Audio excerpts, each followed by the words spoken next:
Gab, how did we get here? How did we get to Rudi Garcia being sad? How did we get to Napoli being so poor in comparison to last season? So, well, one of the things that really hurt Rudi Garcia is people compare their points total after 12 games last season to this season, and and he looks like an absolute fool. In reality, as that graphic showed, they're in fourth place. It's not like they're 10th in the table.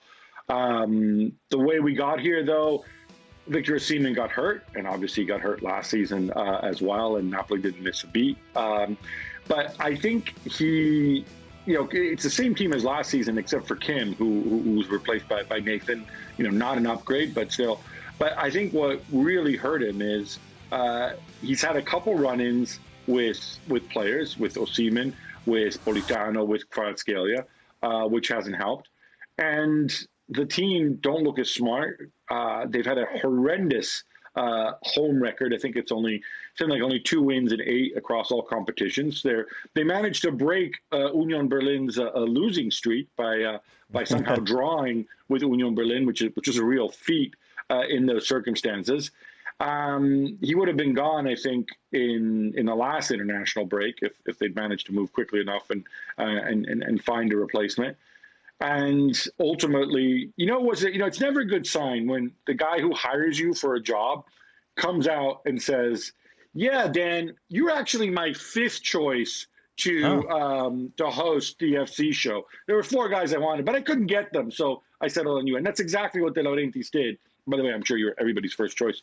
But he said, "Rudi, yeah, he was my 5th choice, so maybe." It's not surprising that we're struggling. That's never a good sign.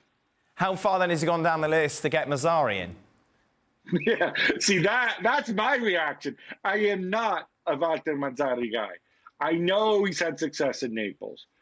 But, man, his football, to me, seems completely antithetical to where Napoli are now. He's not the easiest guy to deal with in terms of the, in terms of the dressing room, in terms of the players he has. He's not at all suited to be kind of the face of Napoli and to relate to the fans, or at least to relate to the media, I should say. The fans, as long as you win, they'll like him. He's not had a lot of success after he's moved on. I don't know. I find this situation, I find it very, very odd. But yeah, I guess he was available and knows the club. But, man, I hope he proves me wrong. That's all I'm going to say. What does this mean for the future of Osimhen then, Gab? Well, there's a contractual element to it. That's another big thing because obviously they want him to re-up. He wants to re-up. But equally, they want to put, there's going to be a clause in there.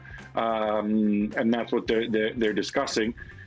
You want to keep Victor Osimhen happy, so he does re-up, so that when he does go, Napoli will get a big feedback. But to do that, he's got to be happy working under Walter Mazzari, who's, like I said, not always the most cuddly type. Then again, Mazzari's worked with very good strikers in the past, like Edinson Cavani, and he's gotten through to them. So I think that's what you hope for, is that he and Osimhen, who should be back, by the way, in 2-3 weeks, that they can click and this can be productive and he can be happy. Final question: why do you hate Mark Ogden, Gab? Why did you make him sit on his own yesterday? You know what? That was entirely down to the studio. They wanted a certain balance of light and darkness. So they wanted, Jules being all sort of pixie-ish and all light and enthusiasm and bubbly. And Mark Ogden, the Prince of Darkness, on the other side of the studio. That's all it was.